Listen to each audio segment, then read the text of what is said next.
Hey welcome back everyone to food 24। This is Asif और मैं इस वीडियो में आप लोगों के साथ डिस्कस करने वाला हूँ एपीआई के बारे में।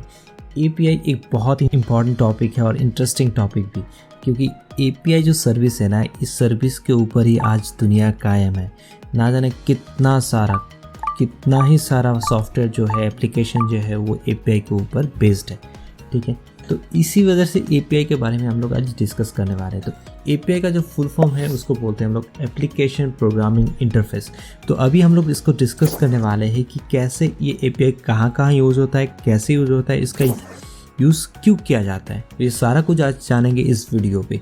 तो चलिए हम लोग इसको डिटेल्स में समझते हैं।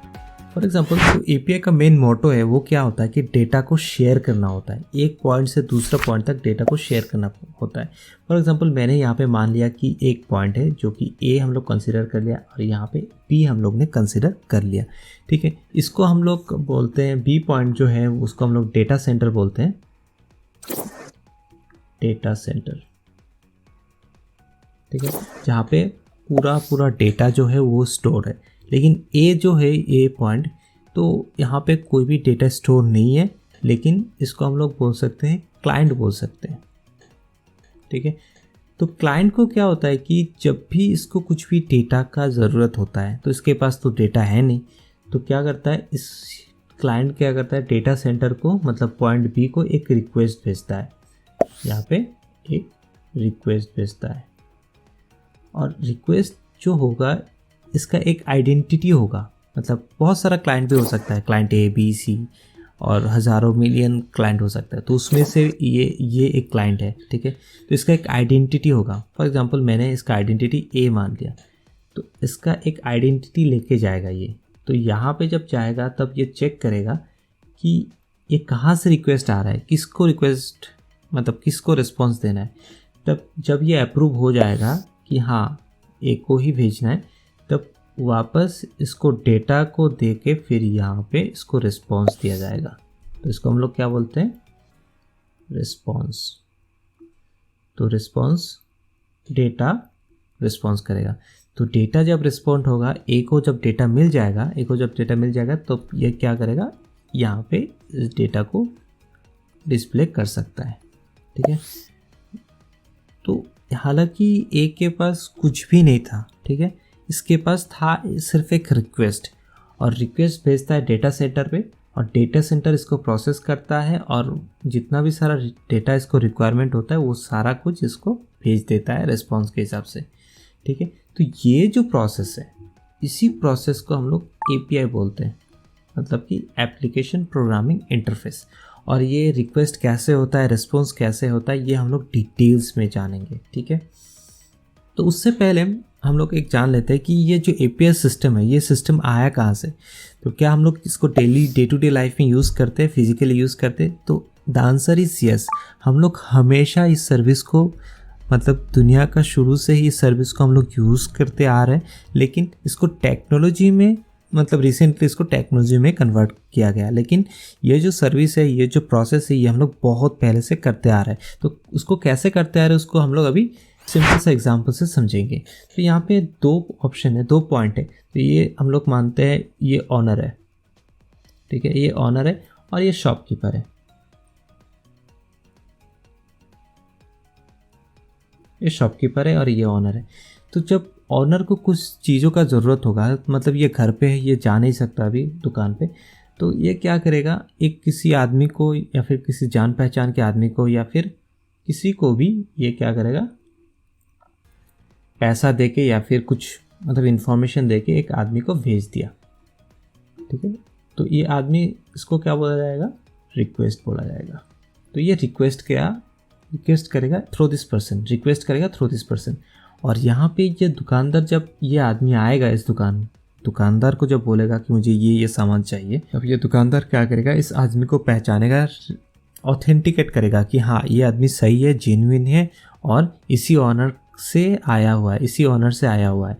तो तब क्या करेगा, ये दुकानदार इसको जो भी सामान, रिक्वायर्ड सामान है, वो सामान दे के फिर रिटर्न करेगा। तो मतलब ये आदमी फिर क्या होगा, रिटर्न आएगा। ठीक है, तो इसको बोला जाएगा रिस्पॉन्स।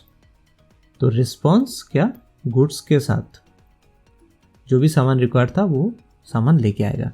ठीक है, तो यहाँ पे क्या क्या प्रोसेस हुआ यहाँ पे, तो आदमी आने के बाद यहाँ पे ऑथेंटिकेट हुआ,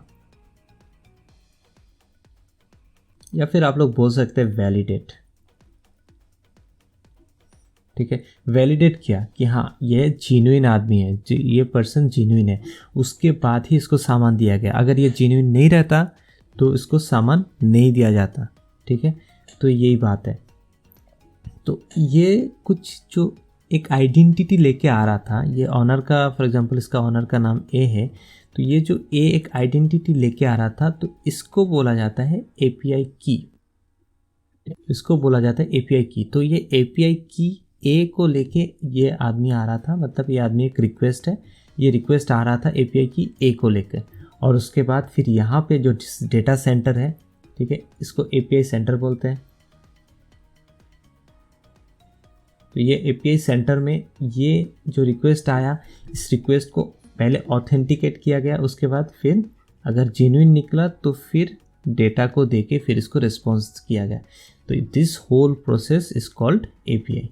तो चलो ये एपीआई तो हम लोग को अभी समझ में आ गया। तो जो एपीआई है ये बहुत पहले से हम लोग यूज़ करते आ रहे हैं, लेकिन इसको कन्वर्ट करके हम लोग अभी टेक्नोलॉजी पे बहुत वाइड रेंज पे इसको यूज़ करते हैं। तो day to day practical life में हम लोग टेक्नोलॉजी पे कहाँ ये पे यूज़ करते हैं, बहुत सारा एग्जांपल है। उसमें सिर्फ एक छोटा सा एग्जांपल मैं आप लोगों के लिए यहाँ पे मैं आप लोगों को समझाने वाला हूँ। तो जो हम लोग शॉपिंग करते हैं, ठीक है, ऑनलाइन शॉपिंग करते हैं, तो फ्लिपकार्ट है, अमेजन है, बहुत सारा ई कॉमर्स प्लेटफॉर्म है जहाँ पे हम लोग शॉपिंग करते हैं। तो शॉपिंग करने के बाद क्या होता है हम लोगों का, यहाँ पे हमें क्या दिया जाता है, एक ऑर्डर आईडी। ठीक है, ऑर्डर आईडी दिया जाता है जिसका हेल्प से हम लोग ऑर्डर को ट्रैक कर सकते हैं। मतलब कि यहाँ पे कुछ इन्फॉर्मेशन, जब भी आप लोग ट्रैक माई ऑर्डर क्लिक करेंगे तो वहाँ पे क्या होगा, आप लोग को इन्फॉर्मेशन दिया जाएगा कि आपका ऑर्डर इस डेट पे यहाँ पे इतना, इस डेट पे इस वक्त पे यहाँ पे था, उसके बाद यहाँ पे था, उसके बाद यहाँ पे था, और 2 दिन बाद आप लोग का जो ऑर्डर है वो डिलीवरी होने वाला है। तो अब देखिए एक बात आप गौर करिए, ये जो फ्लिपकार्ट है ये एक ई कॉमर्स है। ठीक है, एक ई कॉमर्स है, ये लॉजिस्टिक सर्विस नहीं है, एक ई कॉमर्स सर्विस है। तो अगर ये ई कॉमर्स है, इसका काम सिर्फ है इसको गुड्स पर सेल करना। ठीक है, लेकिन यहाँ पे जो इन्फॉर्मेशन आ रहा है, जब आपका सामान यहाँ से यहाँ पे आपका जो सामान का पैकेट है यहाँ पे खुला, उसके बाद फिर यहाँ पे भेजा गया, उसके बाद फिर यहाँ पे रिसीव हुआ, ये जो काम हो रहा है ना, ये लॉजिस्टिक सर्विस का काम है। तो लॉजिस्टिक सर्विस कहाँ से आया, तो ये जो ई कॉमर्स है, ये लोग क्या करते हैं, एक अलग सा लॉजिस्टिक सर्विस इन लोगों के साथ पार्टनर के हिसाब से रखते हैं, मतलब टाई अप रहता है। तो जितना भी सामान है, फॉर एग्जांपल आप अगर यहाँ पे हो तो आप क्या करते हो, ऑर्डर को प्लेस करते हो। यहाँ पे ऑर्डर को प्लेस करने के बाद जब भी आपका ऑर्डर मतलब कंफर्म हो जाता है, ऑर्डर प्लेस्ड हो जाता है, तब क्या करता है, इसको एक इन्फॉर्मेशन दिया जाता है। ठीक है, इसको एक रिक्वेस्ट किया जाता है कि आप लोग ये ऑर्डर जो है, मेरा जो ये सामान है, इसको आप लोग पिकअप करो और क्लाइंट तक पहुंचा दो। तो तब क्या करता है, ये कुरियर वाला भैया यहाँ इस ऑर्डर को उठाता है और फिर इसको बहुत सारा स्टॉपेज से, ये सारा स्टॉपेज है, उसके बाद फिर हम लोग का घर तक पहुंचाता है। तो अभी देखिए, जब भी हम लोग इस ऑर्डर को ट्रैक करना चाहते हैं, तब क्या करता है, फ्लिपकार्ट के पास तो डाटा है नहीं ऑर्डर ट्रैक करने के लिए, तो फ्लिपकार्ट क्या करता है, इसको एक रिक्वेस्ट भेजता है, विथ ऑर्डर आईडी। और क्या, इसके साथ जो पार्टनरशिप करने के बाद जो इन लोगों का जो रजिस्टर्ड आईडी मिला, या फिर एपीआई की जो मिला, उस एपीआई की के साथ ये रिक्वेस्ट को भेज रहा है, और बाद में ये ऑथेंटिकेट करेगा, हाँ ये ऑर्डर आईडी फ्लिपकार्ट से ही आया हुआ है। अदरवाइज़ तो हम लोग फ्लिपकार्ट में ऐसा भी हो सकता था ना कि ऑर्डर अमेजन का है, हम लोग फ्लिपकार्ट में जाके उस ऑर्डर को ट्रैक कर सकते हैं। ऐसा तो नहीं होता है, जो फ्लिपकार्ट का ऑर्डर आईडी है वही ये लोग भी दे देगा। मतलब तो या जो भी एपीआई की है वो एपीआई की यहाँ पे जाएगा, यहाँ पे ऑथेंटिकेट होगा। ठीक है, यहाँ पे ऑथेंटिकेट हो जाएगा, उसके बाद फिर जो भी रिस्पॉन्स होगा यहाँ पे रिस्पॉन्स दिया जाएगा। ठीक है, रिस्पॉन्स दिया जाएगा। तो ये रिस्पॉन्स मिल गया, रिस्पॉन्स मिलने के बाद फिर सारा कुछ इन्फॉर्मेशन हम लोग को दिखाया जाता है, ठीक है। तो फ्लिपकार्ट अभी क्या कर रहा है कि ई कॉमर्स के साथ साथ लॉजिस्टिक का भी काम कर रहा है, लेकिन एक्चुअल लॉजिस्टिक तो ये लोग कर रहे हैं, लेकिन फ्लिपकार्ट तो सिर्फ एक दिखावा है। तो ऐसे ही एपीआई काम करते हैं कि इसके पास कुछ है नहीं, लेकिन सिर्फ एक रिक्वेस्ट भेज के सारा कुछ जो फंक्शनलिटी फैसिलिटी है वो ये इसके पास आ जा रहा है। तो इसका मतलब ये है कि एपीआई बहुत ही वाइड रेंज का यूज़ हो जाता है आजकल के ज़माने पे। जैसे कि देखिए आप कभी भी ट्रेन का टिकट बुक किए होंगे, फ़्लाइट का टिकट बुक किए होंगे। अगर फ़्लाइट का टिकट बुक करने के लिए डायरेक्टली तो आप इंडिगो के पास जाते नहीं हो, इंडिगो के पास जाके फिर उसको डायरेक्टली बुकिंग तो करते नहीं हो। या फ्लाइट को बुक करने के लिए बहुत सारा एजेंसी है, जैसे कि यात्रा हो गया, मेक माई ट्रिप हो गया, गोवा एविबो हो गया, उसके बाद फ्लिपकार्ट हो गया, फिर पेटीएम हो गया। ये सारा ऑर्गेनाइजेशन क्या करता है, ये सारा कंपनी क्या करता है, ट्रैवल एजेंसी है। ये लोग फ़्लाइट का टिकट इंडिगो, विस्तारा और जितना भी सारा एयर एशिया जितना भी सारा है उन लोगों से बुक करवा के आपको फिर दे देता है। लेकिन टिकट बुक होता है इंडिगो का, लेकिन आप कहाँ से बुक कर रहे हो, आप बुक कर रहे हो गोवा एविबो से या फिर मेक माई ट्रिप से, ठीक है। तो आपको कॉन्सेप्ट ये पता चल गया। तो अभी देखिए ना, एपीआई जो चीज़ होता है ना,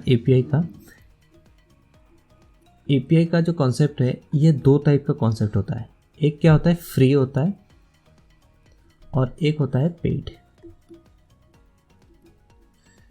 तो ये फ्री सर्विस और पेड सर्विस में डिफरेंस क्या है, जो भी मतलब डेटा सेंटर में आप डेटा को रिक्वेस्ट कर रहे हो, अगर वो डेटा को फ्री ऑफ कॉस्ट आपको भेज रहा है, देन आप लोग बोल सकते हो कि ये फ्री एपीआई है। फॉर एग्जांपल वेदर रिपोर्ट, ठीक है। वेदर रिपोर्ट क्या होता है ना, अगर मैं यहाँ जो वेदर रिपोर्ट आपको ऐसा दिखाता है, तो वेदर रिपोर्ट आपका जो आप जिस प्लेस में रहते हो उस प्लेस का अगर आप वेदर रिपोर्ट मोबाइल पे देख सकते हो। इसका मतलब ये नहीं कि वो मोबाइल में कुछ सेंसर है, ट्रैकर है जो वेदर रिपोर्ट दिखा रहा है, ऐसा कुछ भी नहीं है। कुछ सेंसर से जो दूसरा ऑर्गेनाइजेशन लगाता है वो सेंसर से, या फिर गूगल भी आपका वेदर रिपोर्ट देता है आप लोगों को। तो मोबाइल क्या करता है, वो सारा सर्विस से एपीआई रिक्वेस्ट भेज के वहाँ से वेदर रिपोर्ट निकाल के फिर आपको शो करता है, ठीक है। तो ये बहुत सारा जगह का जो वेदर रिपोर्ट है ये फ्री में मिल जाता है। और एक होता है पेड सर्विस, जैसे कि फ़्लाइट का हो गया या फिर स्टॉक मार्केट का हो गया, ठीक है। तो फ्लाइट, स्टॉक मार्केट, ये कौन सा स्टॉक का कितना प्राइस है, या फिर कौन सा फ़्लाइट कब निकालने वाला है और कितना सीट बाकी है उसका फिर टिकट बुकिंग करने के लिए, ये सारा कुछ पेड है। मतलब एक एक रिक्वेस्ट के लिए वो लोग कुछ अमाउंट चार्ज करते हैं, ठीक है। मतलब सिर्फ आपको देखने के लिए कि कौन सा फ़्लाइट शेड्यूल कौन सा शेड्यूल पे है, तो उसके लिए पर रिक्वेस्ट में आपका 8 से 10 रुपया वो लोग चार्ज कर लेता है, ठीक है। तो इसका मतलब ये है कि ये पेड सर्विस ऐसे एपीआई काम करते हो। तो आप लोग खुद का भी एपीआई सर्विस बना सकते हो, और या फिर एपीआई सर्विस को यूज़ करके आप लोग खुद का एप्लीकेशन भी बना सकते हो। जैसे कि वेदर रिपोर्ट अगर आप लोग चाहते हो तो वेदर रिपोर्ट का एप्लीकेशन बना सकते हो, या फिर कोविड का ट्रैकिंग आप लोग एपीआई यूज़ करके आप लोग एप्लीकेशन बना सकते हो, या फिर आप लोग खुद का भी एपीआई सर्विस प्रोवाइड कर सकते हो। या फिर आप लोगों के पास कुछ भी वैल्यूएबल इन्फॉर्मेशन होगा, अगर आपके पास वैल्यूएबल डाटा है, अगर आप लोग चाहते हो कोई पब्लिक डोमेन में आप लोग उसको छोड़ना चाहते हो, तो फिर कस्टमर को एपीआई की प्रोवाइड करके फिर वहाँ से आप लोग डेटा को लीक कर सकते हो। तो that's all about the API. अगर आप लोगों को ये वीडियो अच्छा लगे तो प्लीज़ लाइक कीजिएगा और कमेंट भी कर सकते हैं, क्योंकि इस वीडियो में बहुत सारा डाउट भी हो सकता है। अगर कुछ भी डाउट होगा तो आप लोग कमेंट कीजिए, तो मैं उस कमेंट का जवाब ज़रूर दूंगा। इस चैनल आप लोग सब्सक्राइब करें, क्योंकि ऐसे interesting video, technological related, program related video मैं हमेशा लाता रहता हूँ। और सब्सक्राइब करके बेल आइकन भी दबाना मत भूलिएगा। आज की वीडियो में इतना ही, तो मिलते हैं अगली वीडियो।